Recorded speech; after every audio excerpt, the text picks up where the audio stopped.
The first voicemail came at 6:47 a.m. Honey, it's Mom. Call me back. It's about your sister's girls. It's urgent. I was making breakfast for my son when my phone buzzed again. And again. By the time I'd poured his cereal, there were 6 missed calls. My husband glanced at my phone. Your family. Who else? I silenced it and focused on getting our son ready for school. The calls continued through morning drop-off. Text messages flooded in between them.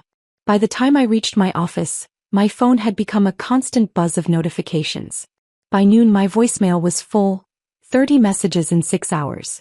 I finally listened to one during my lunch break sitting in my car with the doors locked. Mom's voice was shrill, panicked. Your nieces need help. Sarah lost her job and the girls can't afford their apartment anymore. You have money sitting there for college. $50,000 just sitting in an account. Your son is only 8 years old. He doesn't need it yet. The girls need it now. Family helps family. That's what we do. That's how I raised you. Call me back immediately. The next message was from Sarah herself, her voice thick with tears. Mom told me you had savings. I didn't want to ask, but I'm desperate. Please. We're family. Another was from my oldest niece. And I know we don't talk much, but I'm about to lose everything. My credit is ruined. I can't get another apartment. Please help. I deleted them all and called my sister directly. Finally, Sarah answered, her voice sharp with both relief and irritation. Mom said you've been ignoring us all morning. We've been trying to reach you for hours. What's going on, Sarah? What's going on? What's going on is that my daughters are about to be homeless. That's what's going on. The girls are struggling, both of them. Rent is due in 3 days. Tuition payments are overdue. Car insurance lapsed. They're drowning and I can't help them. I lost my position at the firm, remember? I'm barely keeping my own head above water. She paused and I could hear her take a breath, steadying herself for the ask. I know you have that college fund for your son. Mom said it's around $50,000 by now. That would solve everything. It would give the girls time to get back on their feet, find new jobs and catch up on everything. My stomach dropped. The casual way she said it, like she was asking to borrow a cup of sugar. You want me to give you my son's college fund? Not give. More like, reallocate. It's just sitting there doing nothing. He won't need it for 10 years, maybe more. We need it right now. Today. This week. Your family. This is what family does. We help each other when times are hard. Sarah, that money is for my son's education. We've been saving since he was born. And my daughters are drowning right now. What kind of aunt are you? What kind of sister? I'm sorry you're struggling, but the answer is no. The line went dead. Within an hour my phone exploded. Mom, Sarah, my nieces, even my aunt from Florida. The messages were all variations of the same theme. Selfish, heartless, forgetting where I came from. My niece sent a photo of an eviction notice. This is on you. The other niece wrote, guess college is more important than family. Hope you can live with yourself. Mom's voicemail said, I didn't raise you to be this cold. Your father would be ashamed. I showed my husband the messages that evening. He read through them, his jaw tightening. They're trying to guilt you into giving away our son's future. I know. You said no, right? Of course I said no. He nodded. Then block them. This is harassment. But I didn't block them. Some part of me thought they'd calm down, realize how inappropriate they were being and apologize. I was wrong. Day 2 brought 32 more voicemails.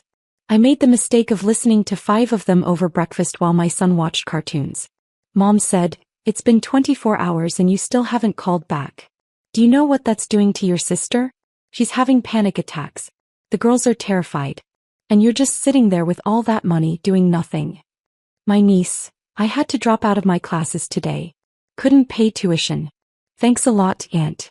Really appreciate the family support. My aunt from Florida, who I'd seen twice in my entire life. Your mother is beside herself. I can't believe you'd let your own flesh and blood suffer like this. What happened to you? A cousin. Sarah told us everything. 50,000 is nothing to you, but it's everything to them. Why are you being like this? My sister created a family group chat specifically to pressure me. Cousins I hadn't spoken to in years suddenly had strong opinions about my selfishness.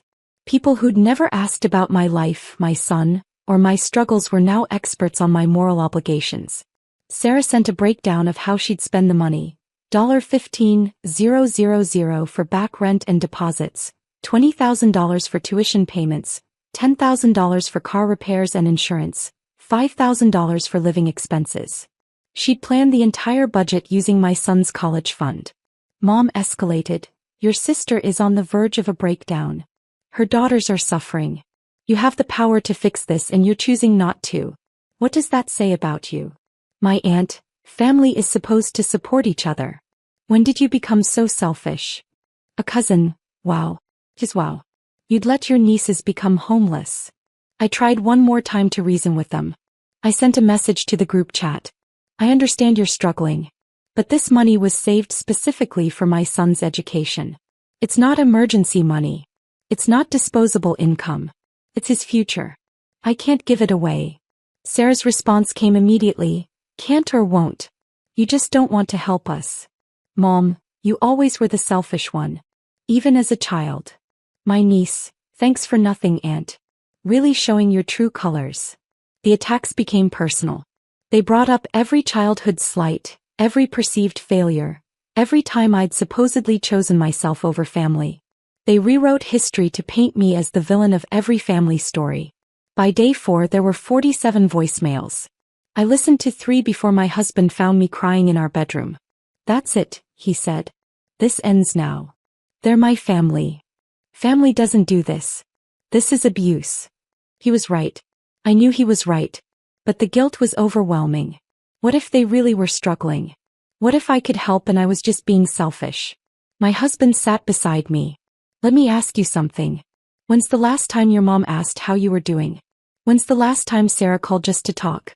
When did your nieces last visit their cousin? I couldn't remember. They only call when they need something. And when you can't give it, you're the villain. That's not family. That's exploitation. That night, I lay awake thinking about every interaction with my family over the past 5 years. My husband was right. Every call, every visit, every text had an agenda. Money for this, help with that. Could we babysit? Could we loan our car?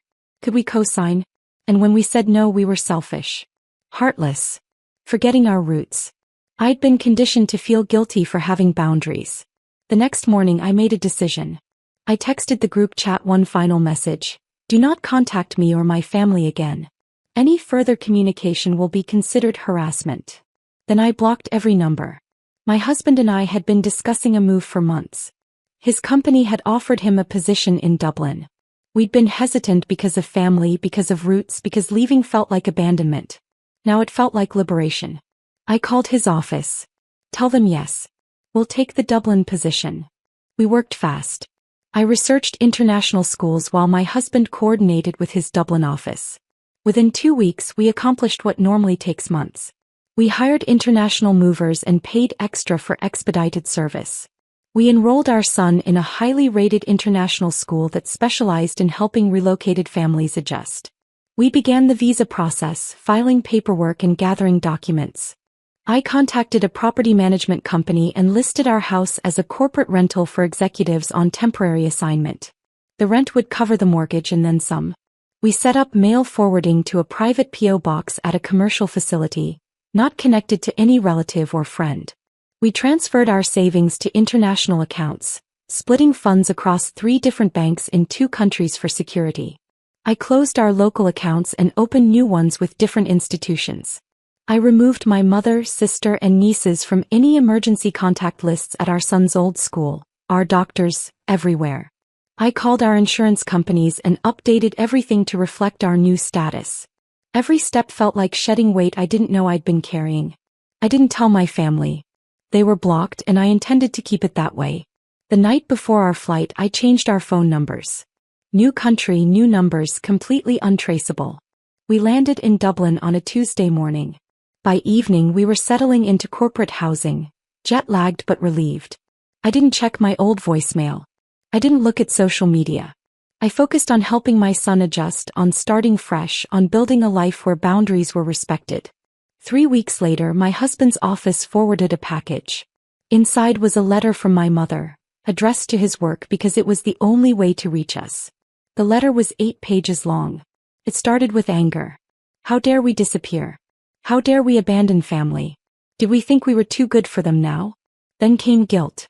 Sarah was in crisis. The girls had been evicted. They'd lost everything. Mom had to take them in. Her fixed income couldn't support everyone. They were struggling and it was my fault. Then came the demands. Wire money immediately. They needed $30,000 just to survive. I owed them this. Family doesn't abandon family. The final page contained threats. She'd find us. She'd tell everyone what kind of person I really was. She'd make sure my son knew what his mother did to his cousins. My husband read it over my shoulder. Your mom got your sister and nieces evicted? What? He pointed to a line on the third page. She says here that she told Sarah you'd definitely give them the money. Sarah used that promise to delay payments. When you didn't pay, everything collapsed. I reread the section.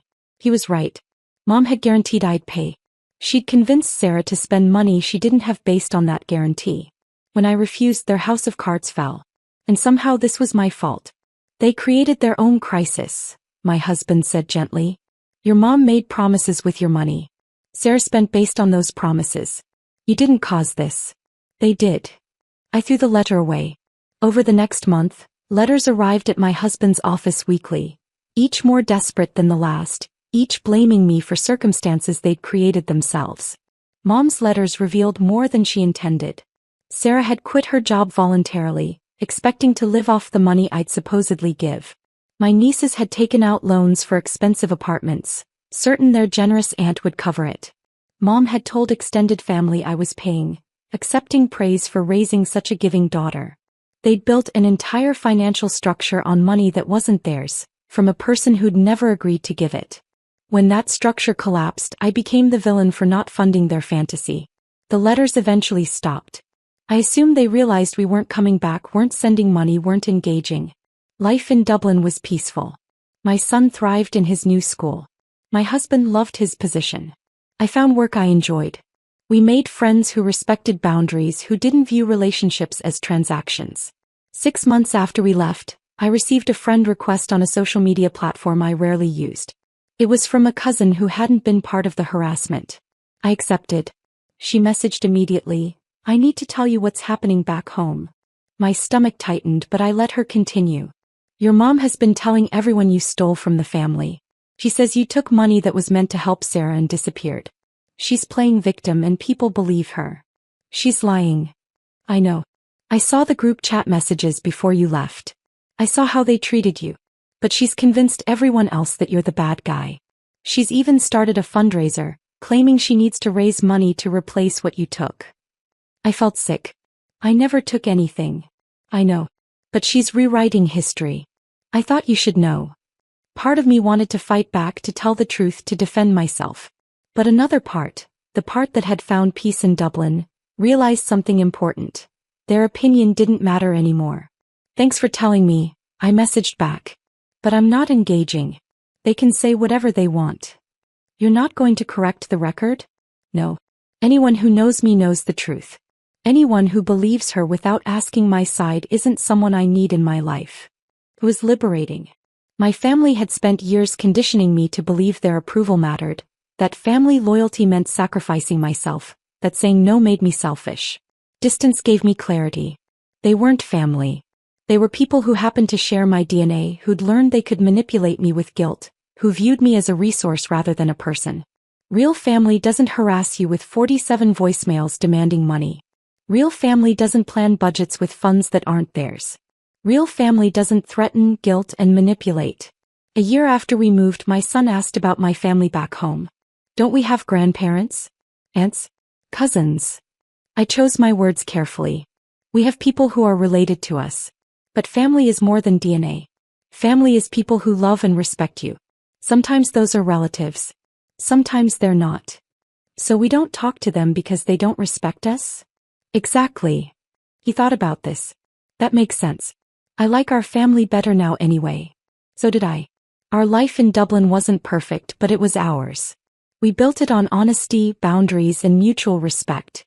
We surrounded ourselves with people who valued us. And somewhere back home, my mother was probably still telling everyone I'd stolen from the family, still playing victim, still refusing to acknowledge her role in the crisis she'd created. I didn't care anymore. The college fund remained untouched, growing steadily for my son's future. The future we'd protected by refusing to give in to manipulation. Sometimes the strongest thing you can do for family is walk away. And sometimes the family you choose is better than the family you're born into. I learned both lessons the hard way. But I learned them.